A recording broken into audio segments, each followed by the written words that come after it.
Okay, so welcome to our Fireside Talk event with Guntram Wolf. Very welcome here at the CRC EPoS and in Bonn. Guntram is a old friend of mine. He studied with me when I did my undergrads in Bonn, and then he later continued his PhD in Bonn. So it's a great pleasure to have him kind of back, even though just virtually. Guntram is a director of Bruegel and is also a professor at Free University of Brussels. He started his career at the Bundesbank after his PhD, then worked for the European Commission before he joined Bruegel, first as deputy director, then as director. He has published many articles in the broad field of say fiscal policy research and also a couple of books. Lately, he has worked on geopolitics, and this is what we want to talk about today. So, Guntram, welcome, and it's a pleasure to have you here. So please, maybe you just Yeah, want to introduce a little bit what we want to talk about. yeah. I mean, Christian, thank you so much for the invitation. And indeed, it's great to be back to Bonn, to my alma mater. I have really fond memories of the great time at the faculty, at the research seminars, and so on and so forth. So this was really a great time. Meanwhile, I've done quite a bit of policy work, and as you described, led Bruegel for a number of years. Now I'm a senior fellow, just for Ah, correction. Now I'm a senior fellow at Bruegel. After having spent 2 years in Berlin, I'm back to Brussels since September, where I work now mostly at the University Libre de Bruxelles, so the Free University of Brussels. And indeed,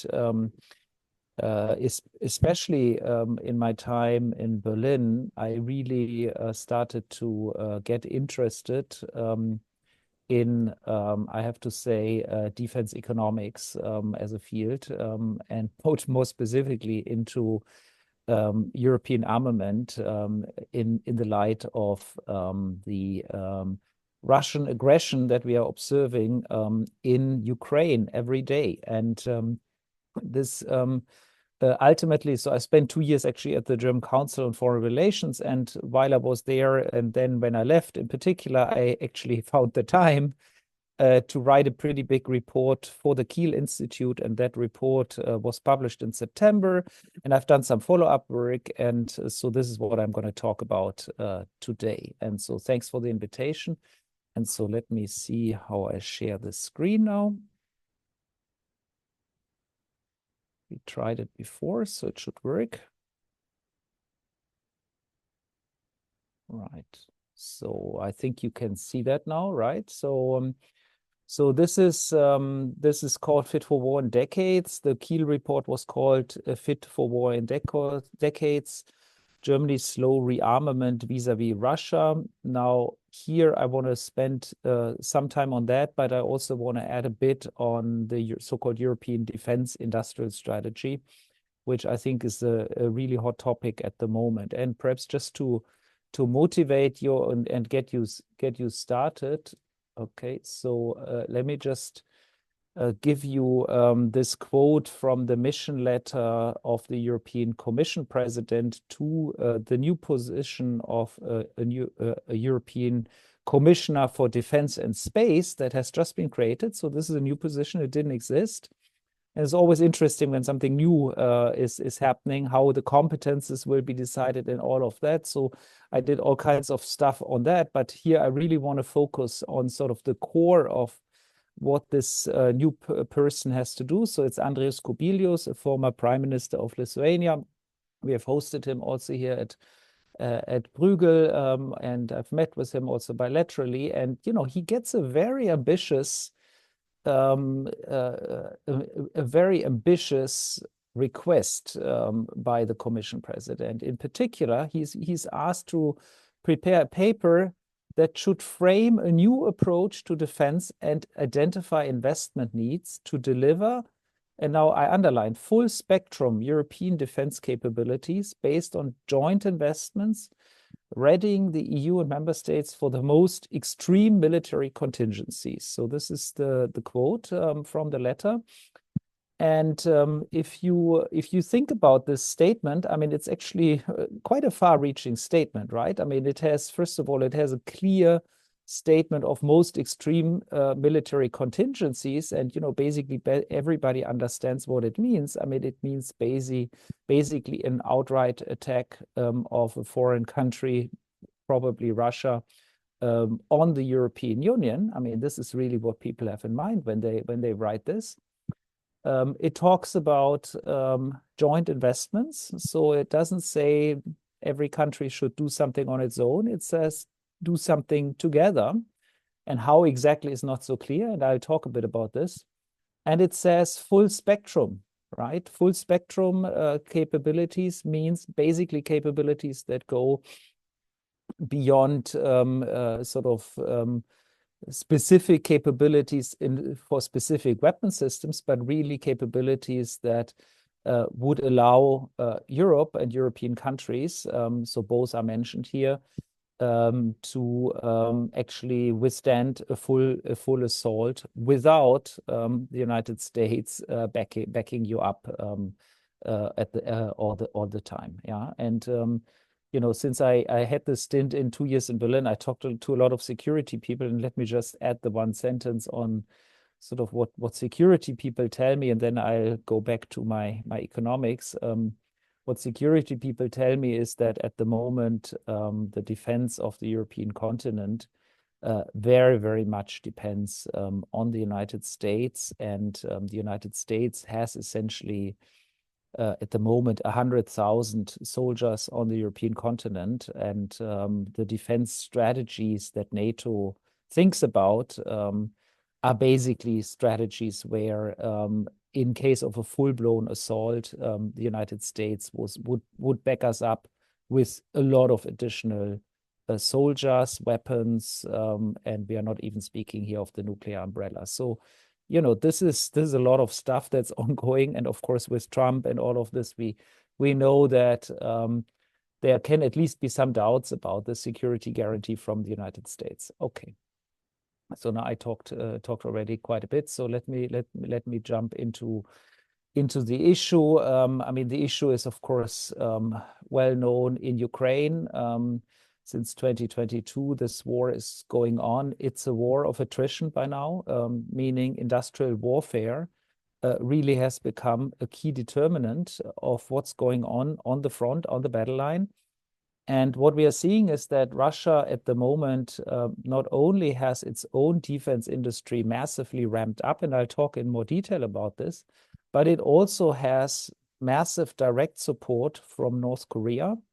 North Korea is a major country with in the production of weapons and also in the stock of weapons, and Iran, and it gets indirect support from China and perhaps even some direct lethal support in the form of military drones. So the budgets have increased in Europe, but the statement that a budget has increased on its own isn't particularly reassuring, right? I mean, what you want is you want to have a sense of whether it's enough, right? Whether it's enough to deter a potential future aggression. And what you want to do for that is basically assess capabilities relative to a potential aggressor. And of course, the hard military stuff is something we cannot do. So this first metric is something we cannot really do. And unfortunately, it's not publicly available. So ideally, I would like to have a threat analysis and comparison with capacities, and then derive a defense and rearmament strategy from it. Now, since I didn't have this for the Kiel report, what we did methodologically, we basically compared rearmament in Germany and in some European countries with the Russian capabilities and the Russian speed of armament. And the second comparison is we compared ourselves with Germany and other countries only 2 decades ago or 3 decades ago at the time of the Cold War, when, of course, the adversary wasn't Russia, it was the Soviet Union and the Warsaw Pact. And the Soviet Union is larger than Russia. At the same time, significant parts of the defense industry of the Soviet Union are actually located in Russia. So I think it's not a totally bad benchmark. Okay. Okay, let's talk a minute about the defense spending, just that you get the picture. And then I zoom in a bit more on the Kiel report. So the defense spending has really declined considerably since the end of the Cold War. So that's the blue line. It's been 1.3% around 2014, or people say perhaps around 2016, until President Trump was elected the first time.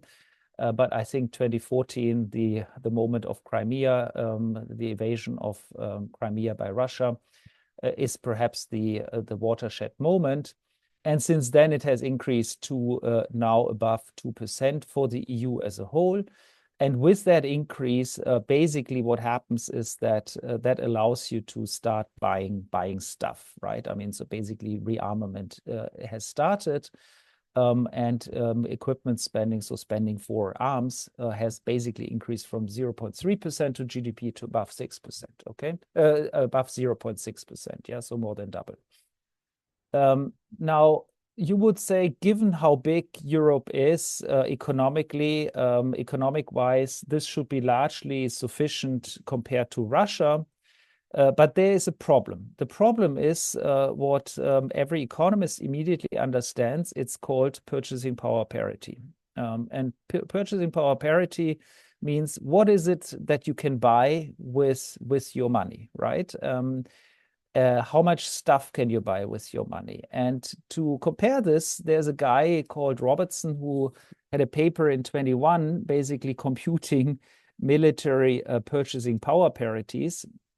It's an imperfect measure. The way he does it, there's some problems and so on and so forth, but it gives you a good hint at what is actually going on. And what you see here is that Russia, even though it has a nominal spending of around 120 or so billion US dollars, in purchasing power parity, that buys Russia the equivalent of more than 400 billion US dollars of US spending on defense, right? So take that number and compare it with total European spending. Total European spending is at the moment at around 360 billion euros. So we are talking here of very similar numbers, in fact. And I think that's perhaps just a word of caution. And to give you a sense of the importance of cost, and to also drive you towards an important point on the European agenda, I do want to highlight the importance of scale economies also in defense production. Now, I would love to have done a proper hardcore IO sort of empirical study here, but unfortunately, I neither have the data nor the time. So what I did here is a very simple exercise. We basically collected the data for so-called howitzers. So that's artillery howitzers, right? That shoot sort of artillery is 30 kilometers or 40 kilometers wide.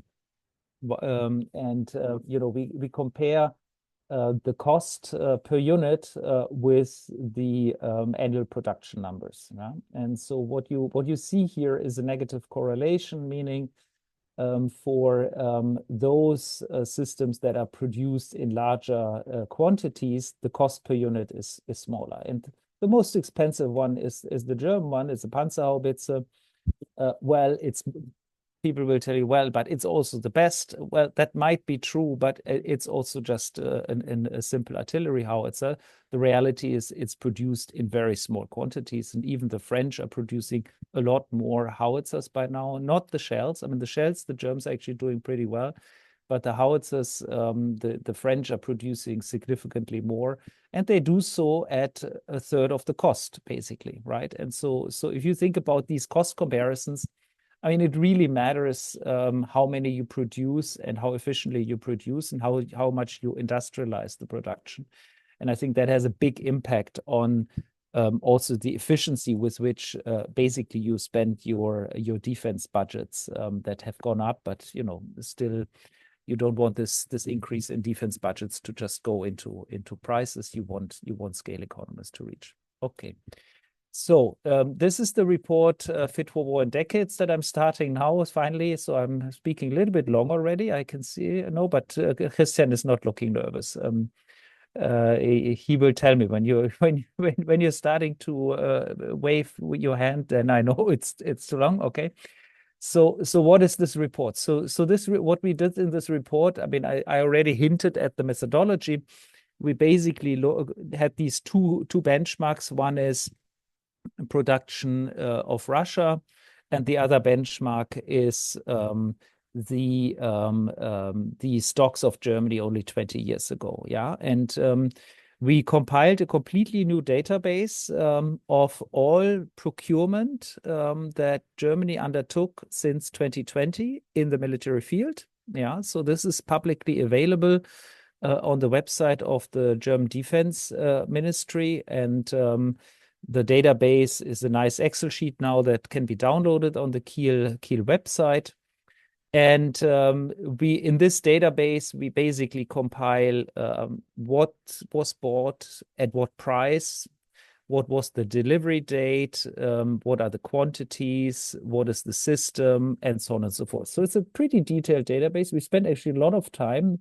One of the research assistants spent a lot of time on this, and it really allows us to zoom quite a bit into what the German government has done over the last 4 years and how also priorities have shifted in procurement. But this is the sort of the summary table from the executive executive summary, and what it shows. And let me sort of walk you. Do you see the cursor actually when I move the Yes, cursor? absolutely. Oh, okay, wonderful. So when you the first two columns basically give you the peace dividend in Germany, right? So it's the stocks in 2004 and the stocks in 2021. So how much has Germany lost capacities in terms of these 7 weapon systems? Yeah, and so you see the decline is really massive. In combat aircraft, it's roughly half. In main battle tanks, we are basically from 2,400 to 340. So this is a massive decline in capabilities. You look at infantry fighting vehicles, similarly, I mean, also very significant decline. And here's the infamous howitzers. So Germany used to have more than 1,000. In 2004, it was still almost 1,000. Now it's 121. Yeah. So this is the decline in capacities before the war. Now then, how much did Germany order? Well, February 22 to July 24, this is our cutoff date. And you see that the average yearly orders have been in the order of, in these orders of magnitude. Let me just talk about the main battle tank. So that's basically the Leopard tank that everybody knows. Yeah? And so Germany delivered 18 Leopards to Ukraine and ordered 18. And then in July 24, so the last data point I had, Germany ordered another 105. So this gives you 49 orders per year in these 2.5 years. And if the goal was to get back to the 2004 level of stocks, at this speed of order, well, basically you are up to the year 2066. Now, is that a problem or not? Well, it's a problem if you believe our defense minister, Boris Pistorius, who says, well, Russia might be ready and might be willing to attack NATO in 5 years. Yeah. So if your time horizon is 5 years, it's a problem, right? And okay, so here are the other dates. You can look at them, and I don't think I need to discuss them all in detail. Okay, so let me just spend a minute on Russia. Oh, sorry, no, I did want to talk about the last column of this table, the summary table. So what does the last column show? It basically shows the Russian production speed and how many months Russia needs to produce the entirety of the 2020-21 stock of Germany. Okay, so Russia needs 2.6 months to produce 339 tanks that Germany currently has. 2.6 months. For artillery, it's three months, right? So in 3 months, Russia produces more than 120 artillery howitzers at the moment. Yeah, so I think it gives you a sense of the order of magnitude, and that basically Russia is a real problem at the moment, and it's a real problem, I think, for our security. Guntram, So can I ask you yeah, where you have these numbers from? okay, yes. Because you So didn't mention that. yeah, let me talk about this. So this is a full chapter in the Kiel report, and this comes from this was computed by the colleague Alex Burilkov, who is a security expert from Bulgaria originally, actually now at Leuphana University, and he basically what he does is he infers these numbers from the numbers that are known about replacements of material on the battlefield. Okay, so basically you can, I mean, the methodology is in the end, it's relatively simple. So you know what are the attrition rates. So you know how much material is being lost on the battlefield. And you know that if a certain brigade wants to continue operating, it has to have a certain amount of weapons available. Otherwise, it cannot operate anymore. And it knows actually that the production needs in the battlefield, plus the buildup of additional armies, is fully satisfied if, in addition, Russia is actually exporting additional material to third countries. So this is, I mean, so basically it's a staggered approach. You compute the attrition rates, which is apparently, I mean, all of this is actually, there's open source stuff. I mean, this is all basically available on the net. You compute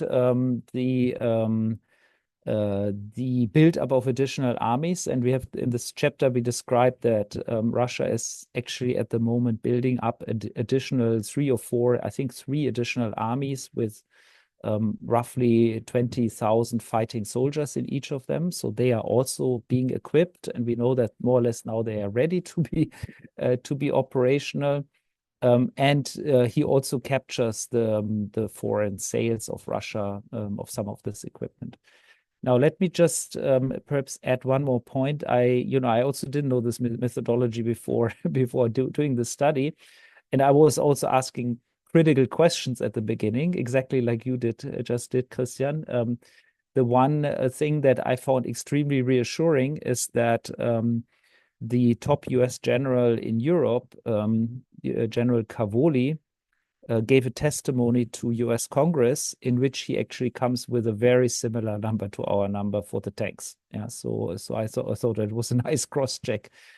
So this is military stuff, and apparently it's a methodology that existed already during World War II. I mean, this is a fun history fact. So the same methodology was basically used already at that time when the Allies were thinking about how much they need to enter Normandy and basically so Jean Monnet, it was Jean Monnet actually. Jean Monnet was asked by Bashar de Gaulle, if I remember correctly, that story, to do the numbers basically, and then go to Roosevelt and tell him this is what we need. So this is apparently a very very simple and well-established methodology. But if you are more interested, I mean, go in the Kiel report, and there's a full annex also which has a lot of details. So I think it's actually very interesting stuff. Okay. Okay, so perhaps one more point on Russia. Then when there is a bit of debate some reports that, well, all Russia is doing is just retrofitting old Soviet tanks and modernizing them. And once the stocks are sort of empty, then the production would decline massively. And, you know, we've discussed that topic also a lot. And what where we end in this debate is that this is true, and the estimates are that this could happen around 26. But we also established that there is a significant modernization of the production. So there are new weapon systems that are being produced, and where you see really a massive increase in production capacity. It's therefore a little bit short-sighted to only focus on the systems that will run out. So some tank systems will run out because there are new systems emerging and modern systems emerging. And just to give you one example, it's this picture here, which is about so-called loitering drones and hypersonic missiles. So you see here really a massive increase in the production of these loitering Lancet loitering munition, which you know, I would say is so basically this is produced based on data of the strikes, yeah. So where the strikes are detected and recorded, and so from that you can infer some production numbers, and basically it's very significant, yeah. And it's no surprise that Russia now in year 3 of the war is actually able to inflict a lot of damage to the infrastructure in Ukraine, right? I mean, this wasn't the case 2 years ago. I think we have a problem here. Okay. Okay, I think I talked about the Kiel database well, let me just show you a bit more about what we did on the German database. So this is the same database, sort of in more detail, where we look at the monthly military orders between January 22 and July 24. I think the first thing to notice is, of course, elections means basically nothing is ordered.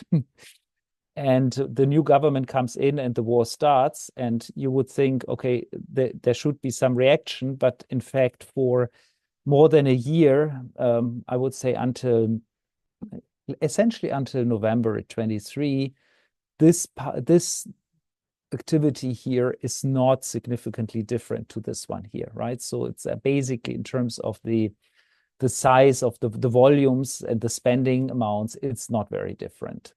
You see that sorry, Christian, yeah. Yeah, do you have any idea why this is?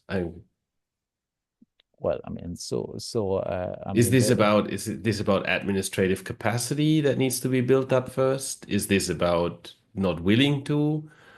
I mean, maybe you don't want to comment that, but so I mean, I would say that exactly. I would say there's a sort of three interpretations, right? I mean, one is it's all administrative capacity, and they need time to order. And once you order, once you prepare the ordering, only then you can really go to Parliament. It's only then that it disappears. So this is administrative processes. A second interpretation is, of course, that there has been a change in the defense minister, which happened, I think, in September, October 23, right? So this is another interpretation,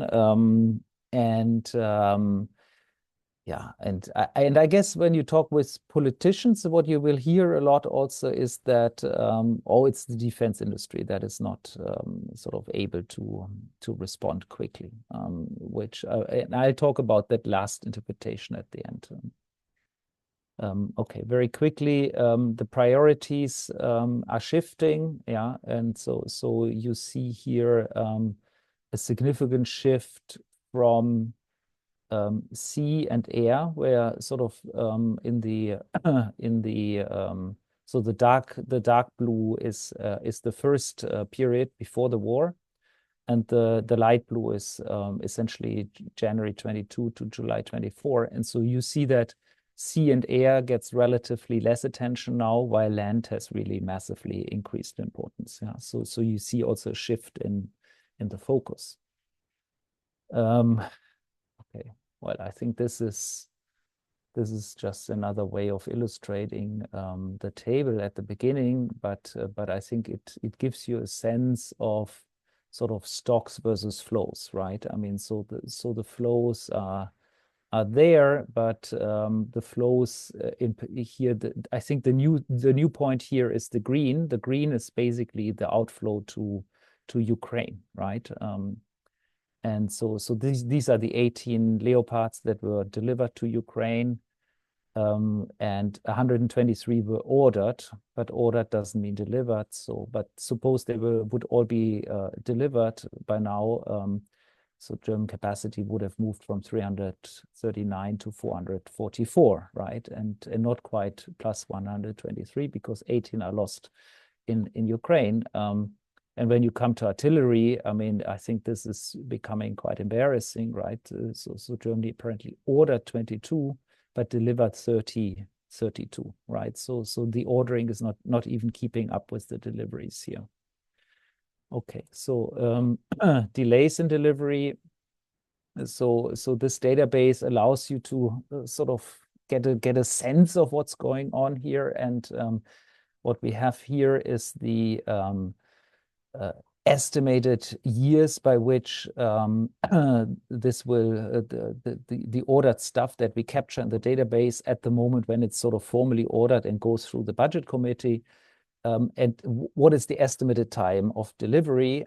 And we have the first year. I mean, often the contracts sort of say it will be delivered in 2 years up to 6 years. Yeah, so they basically assign that after 2 years the first tanks or whatever might arrive, but the last one only after 6 years. So that's what's written in these contracts. So it's estimated time at the moment of signing the contract.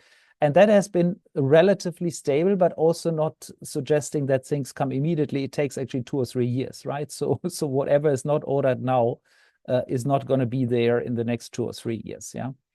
And you also know that we also know here that the number of these contracts where we don't know the final delivery date is actually increasing. I mean, the percentage is actually increasing, right? So suggesting that we are starting to see a problem here. So Okay. basically what you are saying is that everything that we don't order within the next 1.5 years will not be ready for the time the defense minister foresees that could be the date of attack of Russia. Exactly. Something like this. Exactly. Okay. So I'll have 3 more slides and then I'm done. Okay. So this is a slide on, I mean, we are economists and I actually come originally from fiscal and public finance. So I was very interested in the budget dimension of this. And, you know, the beauty of this data set is that we know what is from the ordinary budget line in the German budget. So that's so-called Einzelplan 14. What is financed through the so-called Sondervermögen, so the special debt fund that Germany did with a constitutional change. So it's a 100 billion fund to basically beef up defense spending. And what has been funded with so-called Einzelplan 60, which is essentially a fund to support third countries, right? I mean, so this is mostly Ukraine, I would say. And I think what the picture tells you is that in this new period, I mean, almost everything is ordered through the special debt fund. Yeah, I mean, and in fact, we even show that the blue here, so the regular Einzelplan 14, is smaller than it used to be, right? So it's exactly what you would expect. I mean, basically, you sort of push some of the regular budget purchase that you did before, you push it to the Sondervermögen to free up some resources to actually pay for the increases in the salaries of the soldiers due to inflation, right? So I think this is the story that's ongoing here. Yeah, I mean, the policy implication of this, we can talk about it, but let me just give you two last slides. This is not yet published, so this will come out only, I think, next week or so at Bruegel. We looked at the question, well, how much can we rely on the US defense industrial base and basically just buy American, right? And this is a big debate. Should we buy the American or not? And we looked at two weapon systems in some detail. So it's the F-35, which is sort of the state-of-the-art fighter jet of the US. And we looked at Patriot missiles. So that's air defense, crucial air defense missiles, yeah. And what you see here is the delivery delays for F-35 are massively increasing at the moment, right? I mean, so 91% of the F-35 that the US contracts are actually now delivered with a delay. And when you look at the Patriot missiles, we compiled a completely new database from the Foreign Military Sales database of the United States that captures most of the sales the US is doing, and I mean defense sales the US is doing. And these missiles, so basically they have sold 1,100 missiles since 22, and the production numbers at the moment in the US is 740 per year. So more than half, or around half of what is produced is being sold abroad. So clearly the US itself has capacity constraints. Yeah. So let me just conclude saying I think what we need is long-term budget commitments.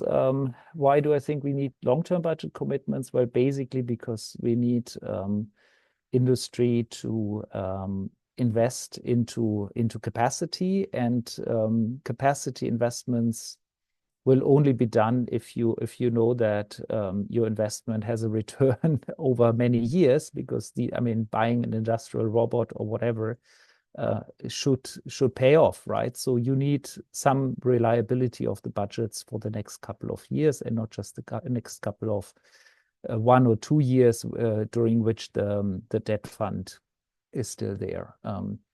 I think the second important thing I would emphasize is the importance to get scale into production. We have a very fragmented market for defense products in Europe. Every country buys its own stuff at small scale, and that's expensive. I mean, I do believe in economies of scale, and I think we have a lot of evidence as economists that this actually works. Buying more means more industrialization of processes. That means bringing down the costs. And last but not least, we didn't talk much about it, but the report has some discussions around this.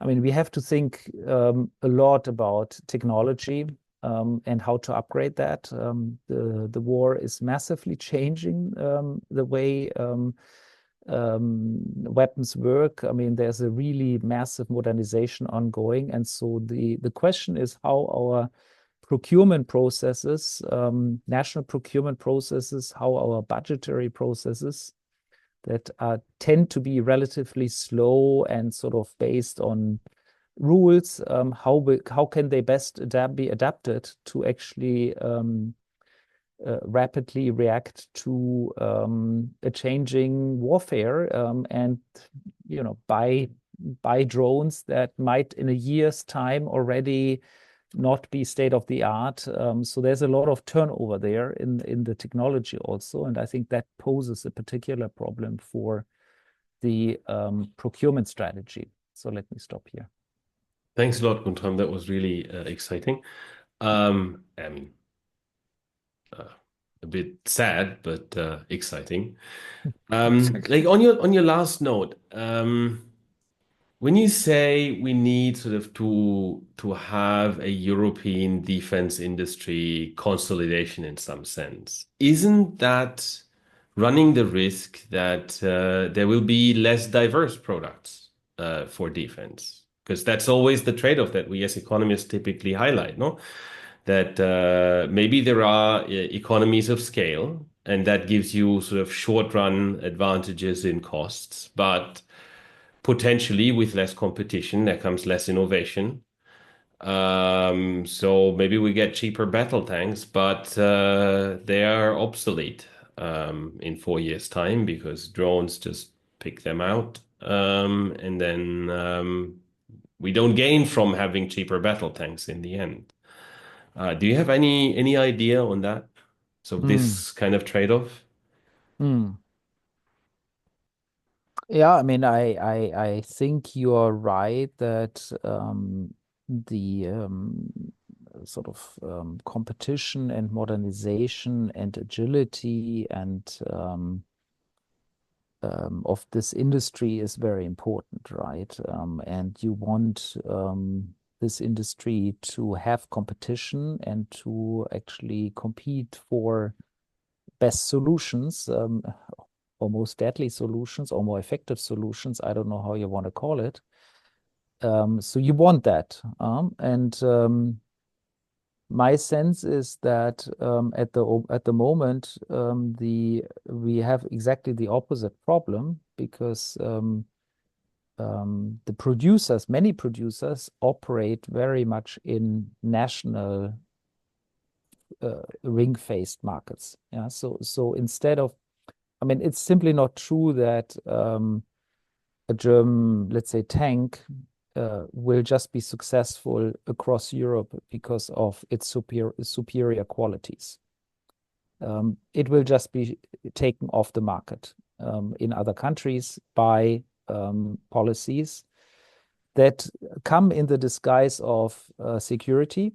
So people will tell you, well, we can't buy this one because we need this capability to be in our own country, and therefore we trigger the clause in the EU treaties allowing for basically a segmentation for the market based on security interests of the country, right? And there is I mean, there's a specific sentence in the treaties that says, okay, it's legitimate to sort of ring fence your own defense industry from foreign competition if you think it's a security concern for your own country.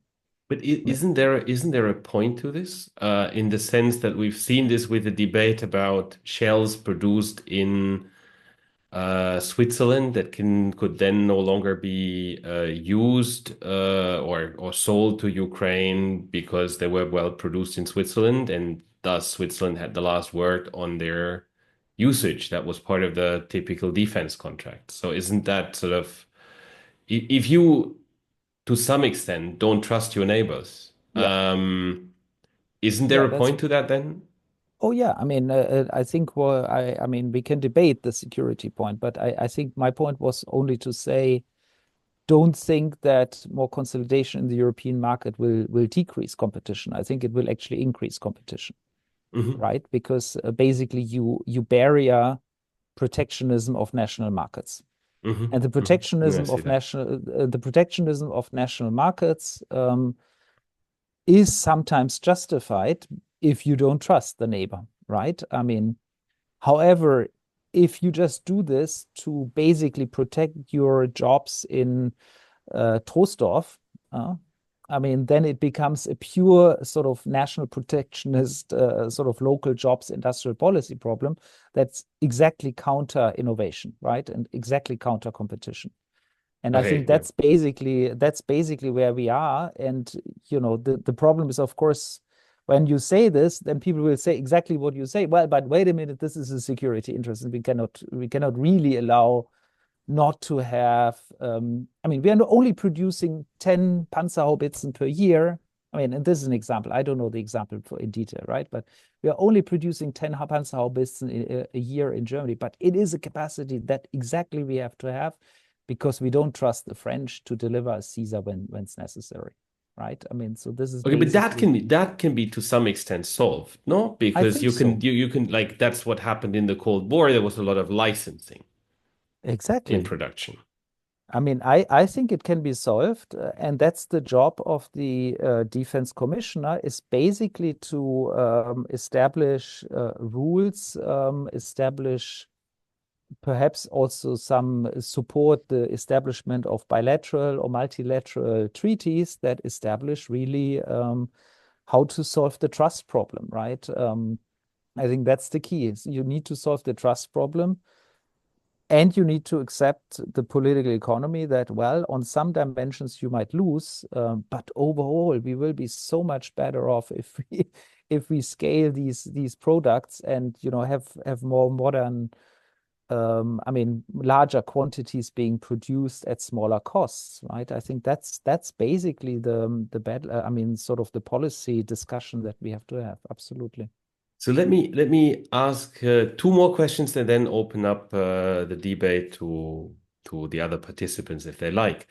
So one thing I that comes to my mind is we have literature on, in general, the effects of short termism in government spending. I think of Chris Boehm's paper on spending multipliers in sort of a two-sector economy where you have investment goods that the government can buy, consumption goods that the government can buy, and workers need to reallocate between sectors. So that's sort of the very macro-ish, high-level analysis. But what it shows is that if the government runs short-run programs, short-run spending programs, there is no capacity.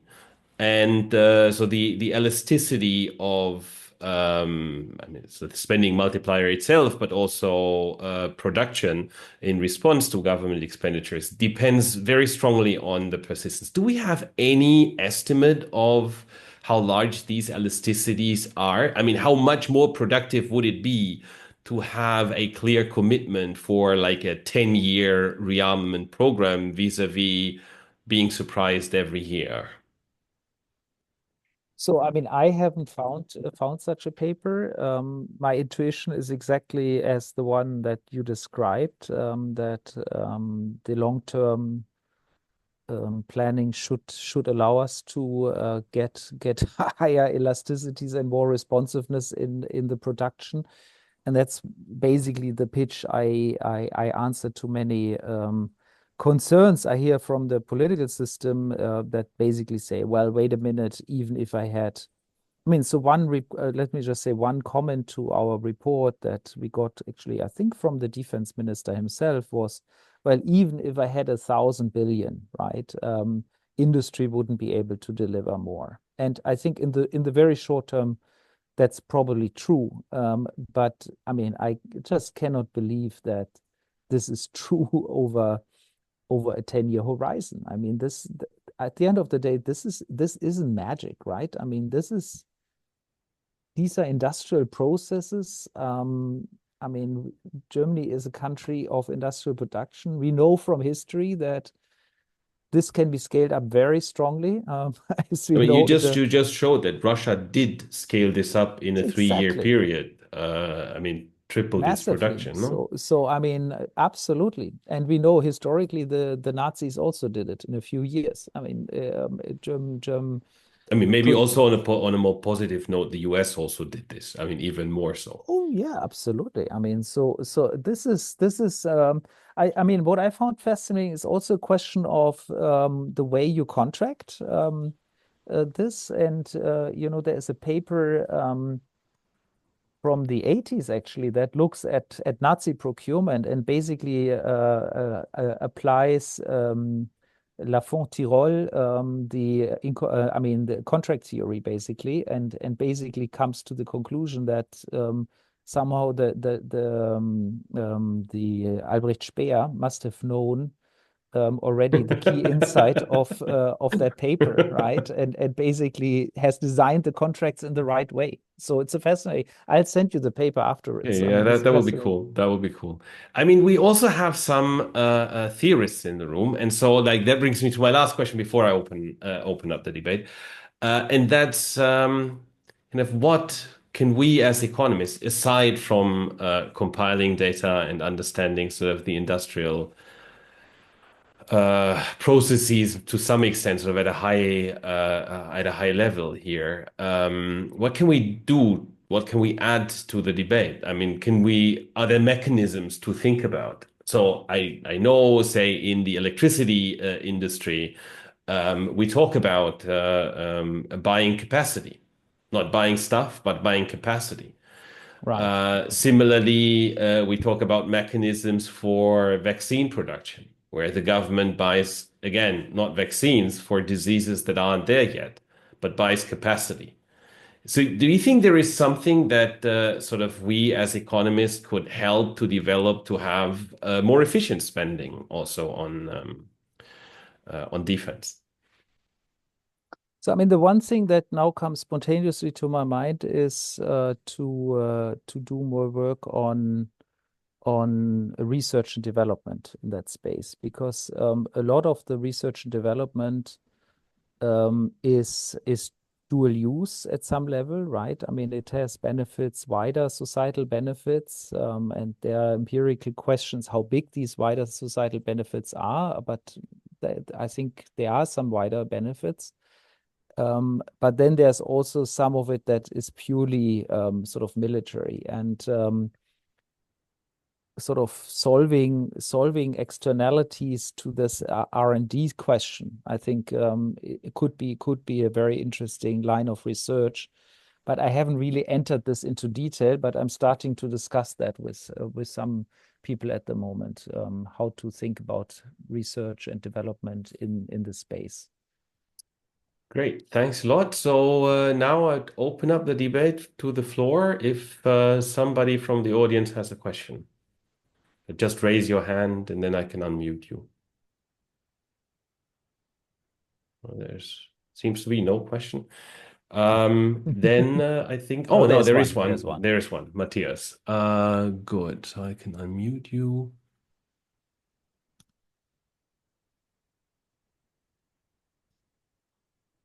Yes, hello. Yeah. Hi. Hi, I'm Matthias Meyer from the University of Mannheim. Thanks a lot for your presentation. I have two questions. The first one, you mentioned the new EU Commissioner for Defense. I was wondering to which extent you think his job should also be to think about the potential free rider problem that potentially smaller countries may free ride on higher defense spending of larger countries. To what extent do you think that is a problem? And then the second question that is maybe well, let me just phrase it. The German car manufacturing industry is currently not in a good shape. Do you think that's a good starting point to boost defense spending, especially when it comes to defense equipment? Thanks.